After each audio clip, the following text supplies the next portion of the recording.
তৃণমূলের প্রাক্তন বিধায়কের ছেলের অফিসে আচমকা তল্লাশি, আর তাতেই সামনে এলো এমন সব চাঞ্চল্যকর তথ্য যা ঘিরে ইতিমধ্যেই রাজনৈতিক মহলে তীব্র আলোড়ন শুরু হয়েছে।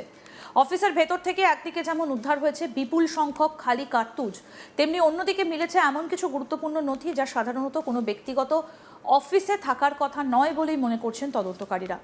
প্রশ্ন উঠছে, এই কার্তুজগুলো কিভাবে সেখানে এলো, কার স্বার্থে রাখা হয়েছিল, আর ইস্টার্ন কোলফিল্ডস লিমিটেডের সংবেদনশীল নথি বা কেন এই অফিসে? পশ্চিম বর্ধমান জেলার জামুরিয়া থানার অন্তর্গত বাহুলা এলাকায় এই ঘটনাকে কেন্দ্র করে ব্যাপক চাঞ্চল্য ছড়িয়েছে। প্রাক্তন তৃণমূল বিধায়ক হরিরাম সিং এর পুত্র প্রেমপাল সিং এর অফিসে পুলিশ অভিযান চালায় এবং সেখান থেকেই এই বিপুল পরিমাণ খালি কার্তুজ এবং ইসিএল সংক্রান্ত নথি উদ্ধার হয়। ঘটনাস্থলের এই তল্লাশির পর থেকেই রাজনৈতিক এবং প্রশাসনিক মহলে প্রশ্নের ঝড় উঠেছে। কিভাবে একটা ব্যক্তিগত অফিসে এত সংখ্যক খালি কার্তুজ মজুদ থাকতে পারে এবং তার সঙ্গে রাষ্ট্রায়ত্ত সংস্থার নথিরই বা কী সম্পর্ক? পুলিশ সূত্রে জানা যাচ্ছে, উদ্ধার হওয়া সামগ্রীর মধ্যে রয়েছে প্রায় ৮০টা খালি কার্তুজ এবং ইসিএল সংক্রান্ত একাধিক গুরুত্বপূর্ণ কাগজপত্র। তদন্তকারীদের প্রাথমিক অনুমান, এই নথিগুলোর প্রকৃতি অত্যন্ত সংবেদনশীল এবং একটা ব্যক্তিগত দপ্তরে এভাবে তাদের উপস্থিতি স্বাভাবিক নয়। ফলে বিষয়টাকে ঘিরে রহস্য আরও ঘনীভূত হয়েছে। পাশাপাশি কার্তুজগুলো কোথা থেকে এলো, সেগুলো আগে ব্যবহার করা হয়েছে কিনা বা কোনো উদ্দেশ্য প্রণোদিত সংরক্ষণ করা হচ্ছিল কিনা, সব দিকই পুলিশ খতিয়ে দেখছে। প্রেমপাল সিং দীর্ঘদিন ধরেই স্থানীয় এলাকায় তার প্রভাব এবং বিতর্কিত কর্মকাণ্ড নিয়ে আলোচনায় রয়েছেন। একসময় লালবাতি এবং হুটার লাগানো গাড়ির কনভয় নিয়ে তার চলাফেরা এবং দাপট এলাকায় বেশ পরিচিত ছিল বলে অভিযোগ। এমনকি তার রাজনৈতিক প্রভাব নিয়ে এক পর্যায়ে মুখ্যমন্ত্রী মমতা ব্যানার্জি প্রকাশ্য সভা থেকেই তার বাবা তৎকালীন বিধায়ক হরিরাম সিংকে সতর্ক করেছিলেন বলেও রাজনৈতিক মহলে আলোচনা হয়েছে। 2021 সালের বিধানসভা নির্বাচনের আগে থেকে প্রেমপাল সিং এর বিরুদ্ধে একাধিক অভিযোগ সামনে আসে বলে জানা যায়। সেই সময় থেকেই তার কর্মকাণ্ড ঘিরে বিতর্ক ক্রমশ বাড়তে থাকে। সর্বশেষ এই তল্লাশির পর পরিস্থিতি আরও জটিল হয়েছে, কারণ ঘটনার পর থেকেই প্রাক্তন বিধায়ক হরিরাম সিং এবং তার পুত্র প্রেমপাল সিং দুজনেই পলাতক বলে জানা যাচ্ছে। পুলিশ তাদের খোঁজে জোরদার তল্লাশি অভিযান শুরু করেছে। এই পুরো ঘটনাকে কেন্দ্র করে এখন তদন্তের ওপরই নজর রয়েছে প্রশাসনের। উদ্ধার হওয়া খালি কার্তুজ এবং ইসিএল এর নথির মধ্যে কোনো প্রত্যক্ষ বা পরোক্ষ যোগসূত্র রয়েছে কিনা তা খতিয়ে দেখছে তদন্তকারী দল। পাশাপাশি এই নথি কিভাবে ব্যক্তিগত অফিসে পৌঁছলো এবং এর পেছনে কোনো বড় নেটওয়ার্ক কাজ করছে কিনা সেটাও গভীরভাবে তদন্তের আওতায় আনা হয়েছে। তদন্ত যত এগোচ্ছে ততই এই ঘটনার নতুন নতুন দিক সামনে আসার সম্ভাবনা তৈরি হচ্ছে। আমাদের প্রতিনিধি অনিল গিরি কি প্রতিবেদন তুলে ধরেছেন, আসুন দেখাই। জামুরিয়া বিধানসভার প্রাক্তন তৃণমূল কংগ্রেসের বিধায়ক হরিরাম সিং আর তার পুত্র প্রেমপাল সিং বাড়িতে পুলিশ হানা, আর যে বলা হচ্ছে যে এই পুলিশ হানাতে বেশ কিছু ইসিএল নথিপত্র আর ৮০টি যে এমটি কার্টেজ উদ্ধার হয়েছে। পুরো ঘটনাটি পুলিশ তদন্ত শুরু করেছে। যখন এই পুলিশ অভিযান হয় তখন যে বলা হচ্ছে যে প্রাক্তন বিধায়ক হরিরাম সিং আর তার পুত্র যে যুব তৃণমূল কংগ্রেসের নেতা রয়েছেন প্রেমপাল সিং, তিনি দুজনেই বাড়িতে ছিলেন না। ঘটনা সম্পর্কে যে জানা গেছে যে পশ্চিম বর্ধমান জেলার যে জামুরিয়া বিধানসভার প্রাক্তন তৃণমূল কংগ্রেসের বিধায়ক হরিরাম সিং রয়েছেন আর তার পুত্র যে যুব নেতা হিসাবে এলাকাতে পরিচিত প্রেমপাল সিং, তার বাড়িতে প্রথমে হানা দেয় পুলিশ।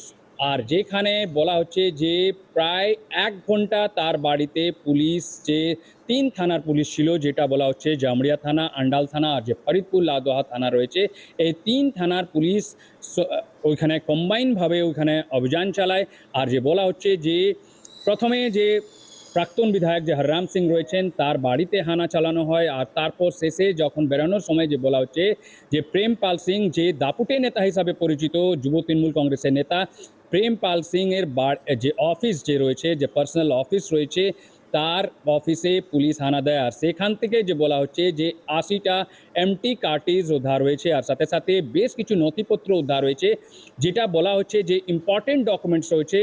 আর যে এই যে প্রায় একটা অফিসে, একটা তৃণমূল কংগ্রেস নেতার অফিসে এইরকম যে ইসিএল এর নথিপত্র কীরকম এলো, এটা এখন অবশ্যই তদন্ত বিষয় রয়েছে। আর পুরো ঘটনা যে তদন্ত চলছে। আর সবথেকে বড় যে কথা রয়েছে যে তৃণমূল কংগ্রেসের নেতার যে পুত্র যে রয়েছেন, বিধায়কের পুত্র প্রেমপাল সিং, তার যে অফিস, সেই অফিস থেকে ৮০টি এমটি কার্টেজ উদ্ধার হয়েছে।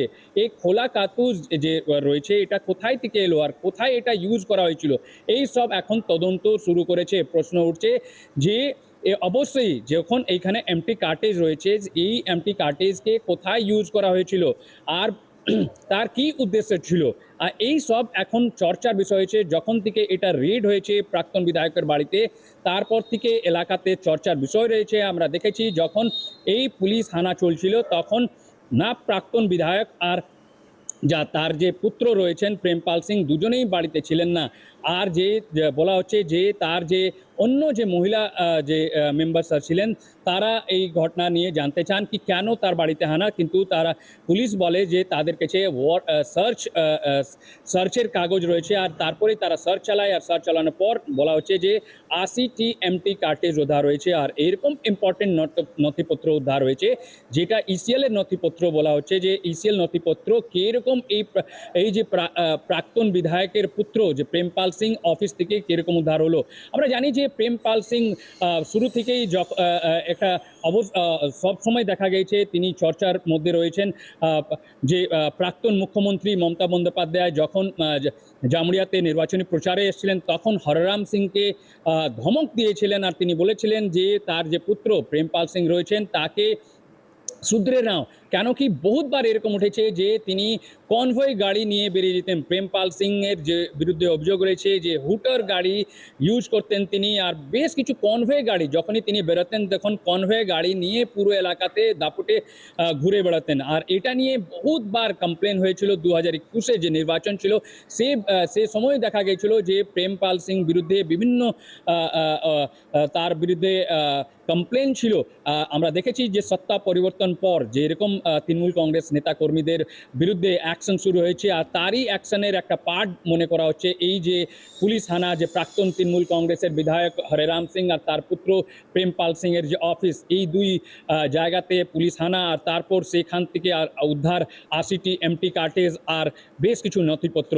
এখন পুরো এই ঘটনাকে ঘিরে পুরো এলাকাতে রাজনীতি চর্চা গরম রয়েছে। আর মানুষ যে স্থানীয় মানুষও তারা বলছে যে ৮০টি যদি এমটি কার্টেজ এখানে উদ্ধার হয়েছে, তো এই এমটি কার্টেজগুলা কোথায় ইউজ হয়েছিল? অবশ্যই ভালো কাজে ইউজ হয়নি, আর যে কি উদ্দেশ্যে এটা ইউজ করা হয়েছিল এটা তদন্ত হোক। কিন্তু দেখা গেছে যে ৪ মে যখন থেকে রেজাল্ট এসছে, তারপর থেকে যে প্রেমপাল সিং এখান থেকে পলাতক রয়েছেন। যে বলা হচ্ছে যে সূত্রের খবর তিনি যে তার বিহারে যে বলিয়া বাড়ি রয়েছে বিহারে, সেখানে তিনি শরণ নিয়েছেন। আর দেখা গেছিল যে ইলেকশনের আগে বেশ কিছু সময় তিনি পুরো যে বলা হচ্ছে যে বিভিন্ন খবরের শিরোনামে এসেছিলেন। বেশ কিছু সময় দেখা গিয়েছিল যে তিনি পুরো এলাকাতে দাপুটে ঘুরে বেড়াতেন, কনভয় গাড়ি নিয়ে আসতেন।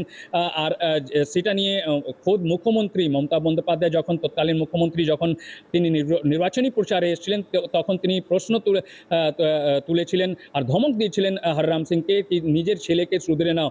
আমরা দেখেছি বেশ কিছু সময় যে প্রেমপাল সিং যখনই বেরাতেন, যখন ফ্যামিলি নিয়েও বেরাতেন, তখন কনভে গাড়ি থাকতো। তার গাড়ি যে ছিল, তার গাড়িতে হুটার ছিল, সেটা পুরোপুরি নিয়মের বিরুদ্ধে ছিল। কিন্তু যেহেতু শাসক দলের নেতা হওয়া কারণে তার বিরুদ্ধে কোনো অ্যাকশন নেওয়া হয়নি। আর যখন সত্তা পরিবর্তন হয়েছে, তারপরেই হরেরাম সিং যে প্রাক্তন বিধায়ক রয়েছেন আর তার পুত্র যে রয়েছেন প্রেমপাল সিং, এই দুই তার যে অফিস আর বাড়িতে ওখানে পুলিশ হানা, আর এই পুলিশ হানাকে ঘিরে এখন পুরো চর্চার বিষয় রয়েছে পুরো আসানসোল দুর্গাপুর শিল্পাঞ্চলে। আরও আপডেট পেতে দেখতে থাকুন আজ তাক বাংলা, সাবস্ক্রাইব করুন।